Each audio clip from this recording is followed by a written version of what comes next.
SIT కథనాలు సజ్జల ఎదురుదాడి కోర్టులో వైసీపీకి రిలీఫ్.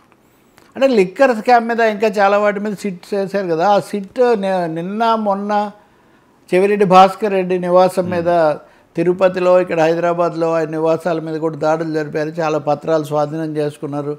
కొన్ని ఫేక్ కంపెనీల పేరుతో అక్కడ ఉన్న పేరు వేరు, అక్కడ తీరా వెళ్తే ఉన్న పేరు వేరు, ఇలాంటి కథనాలు చాలా విస్తారంగా వచ్చాయి. ఈ క్రమంలోనే సజ్జల భార్గవ రెడ్డి వీళ్ళ అబ్బాయి, ఆయన కూడా దీంట్లో ఆయన పేరు కూడా ఉంది. ఆయనకు సంబంధించి కూడా చాలా ఆధారాలు దొరికాయి. భీమ్ అనే ఒక కంపెనీ పేరు వచ్చింది. భీమ్కు దీంట్లో ఈ ఫేక్ కంపెనీలో అది ఉంది అని ఇదంతా వచ్చినప్పుడు నిన్న సజ్జల తీవ్ర స్థాయిలో ఆయన బహుశా ఇటీవల కాలంలో మళ్ళీ ఇదే నిన్న బిగ్గెస్ట్ రెస్పాన్స్ అనుకోవాలి. ఆయన అసలు ఆ భీమ్ అనే కంపెనీకి బ్యాంక్ అకౌంట్ కూడా లేదు, బ్యాంక్ అకౌంట్ కూడా లేని కంపెనీ ఎలా చేస్తుంది, అంతటితో ఆగకుండా లోకేష్ మీద ఆయన కొంచెం పరోక్షంగా లోకేష్కే ఉండొచ్చు అన్న పద్ధతిలో ఆయన చెప్పుకొచ్చారు. అంటే ప్రద్యుమ్న అనే ఆయన అంతకుముందు మన మీడియా సంస్థల్లో కూడా కొంత స్టూడియో అని వీటిలో ఆయన ఏదో ఉండేవాళ్ళు. సో అవన్నీ వీళ్ళకి సంబంధించినవి. లోకేష్ అభిష్ట ఓకే, ప్రద్యుమ్న కూడా అవును. సో ఆయన అక్కడ డైరెక్టర్గా ఉన్నాడు, ఇక్కడ ఉన్నాడు. దీని అంతట్లో సంబంధాలు ఉంటే వాళ్ళకు ఉండాలి, కానీ వాటిని కప్పిపుచ్చడం కోసం. రెండవదేమో సరే జూనియర్ ఎన్టీఆర్ వాళ్ళ మామ అది కదా, అది ఆ కంపెనీ.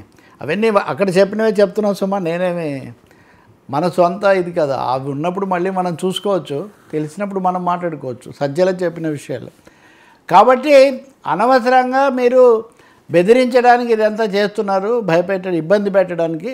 నిజానికి మీకు ఆ సంబంధాలు ఏంటో మీరు చూసుకోవాలన్న పద్ధతిలో ఆయన చేయటం ఒకటి. ఇంకోటేమో సోషల్ మీడియా మీద ఎందుకు ఇంత దాడి చేస్తున్నారు, సోషల్ మీడియాలో ఇవన్నీ వస్తుంటే మీరు తట్టుకోలేకపోతున్నారు, ఇవన్నీ నిజాలు, వీటిని తట్టుకోలేక వరుసగా చేస్తున్నారు అనే ఒక దాడి. అంటే కుమారుడి కోసం సూటిగా వచ్చారు అనేది ఒకటైతే అది ఎదురుదాడి రూపంలో రావడం, రెండవది సజ్జల పార్టీ తరఫున అధికారికంగా రంగంలోకి దిగటం, ఎవరిది వాళ్ళు సమర్థించుకోవడం కాకుండా అదొకటి కనిపిస్తుంది.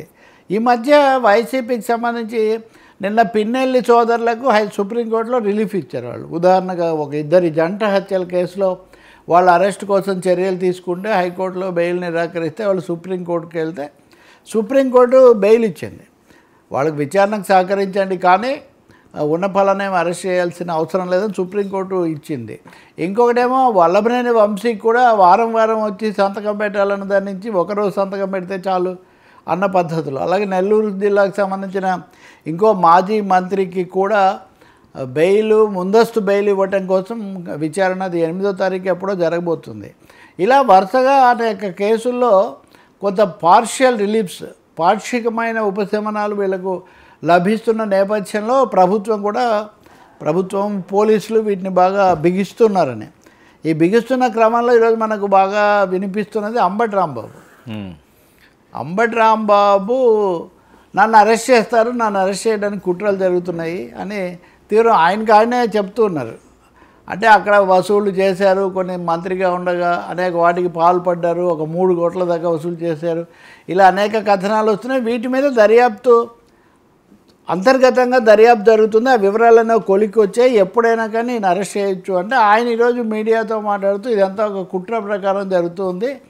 ఇప్పుడు ఎమ్మెల్యేగా ఉన్న కన్నా లక్ష్మణానికి ఏమీ అధికారాలు ఇవ్వకుండా అన్ని లోకేష్ అక్కడి నుంచి నడిపిస్తున్నా అంటే మొత్తం అన్నీ కూడా all roads lead to Rome లాగా అక్కడికి దారితీస్తున్నాయి. అందుకని అంబటి రాంబాబు కూడా బహుశా గతంలో ముఖ్యంగా మాట్లాడే వాళ్ళల్లో ఇంతవరకు ఏమాత్రం రాని వాళ్ళల్లో అంబటి రాంబాబు ఒకరు ఉన్నారు. కొడాలి నాని, పేరు నాని వాళ్ళు కూడా ఈ మధ్య కొడాలి నాని ఏదో ఇంటర్వ్యూలో కొంత ఇలా చెప్పాడని మళ్ళీ పేరుని నాని అడిగితే మల్లగుళ్ళాలు ఇవన్నీ కూడా జరుగుతున్నాయి. ఈ నేపథ్యంలో ఒకవైపునేమో కొంత రిలీఫ్లు వస్తుంటే ఇంకొకటి కూడా ఉంది నెల్లూరు జిల్లాలోనే అనుకుంటా. ఇంకొక ఆయనకు సంబంధించి ఆయన నా మీద ఇది చేస్తున్నారని హైకోర్టుకి వెళ్తే హైకోర్టు కొంచెం తీవ్రంగా స్పందించింది. మీరు అసలు అక్కడ ఏం జరిగింది, ఎప్పుడు తీసుకుపోయారంటే ఈ విషయాలు మాకు సీసీటీవీ ఫుటేజ్ కూడా మీరు ఇవ్వటం లేదు, ఈ సీసీటీవీలు వెంటనే మీరు ఏర్పాటు చేయండి, పోలీస్ స్టేషన్ల దగ్గర సీసీటీవీ ఫుటేజ్ లేకుండా మీరు చేసిన మాకు ఎలా తెలుస్తాయన్న పద్ధతిలో కోర్టు చాలా తీవ్రంగానే స్పందించింది. ఇవన్నీ కూడా కొంచెం మాకు ఉపశమనం అని వైసీపీ వాళ్ళు భావిస్తున్నారు. ఇలాంటి తరుణంలో అటేమో చెవిరెడ్డి ఏమో ఇప్పటికీ అరెస్ట్ అయి ఉన్నారు, సజ్జలకు సంబంధించి భార్గవ రెడ్డికి సంబంధించి రావటం ఒకటైతే అంబటి రాంబాబు మటుకు దాదాపు ఏదో అరెస్టు ఖాయమైపోయింది అన్న స్థాయిలో ఆయనే స్పందిస్తూ ఉన్నారు. మరి అది ఎప్పుడు జరుగుతుంది, ఎలా పోలీసులు ఏం చెప్తారన్నది మనం చూడాలి. మొత్తానికి కేసులో అరెస్ట్ల యుద్ధం అయితే సాగుతూ ఉందన్నమాట.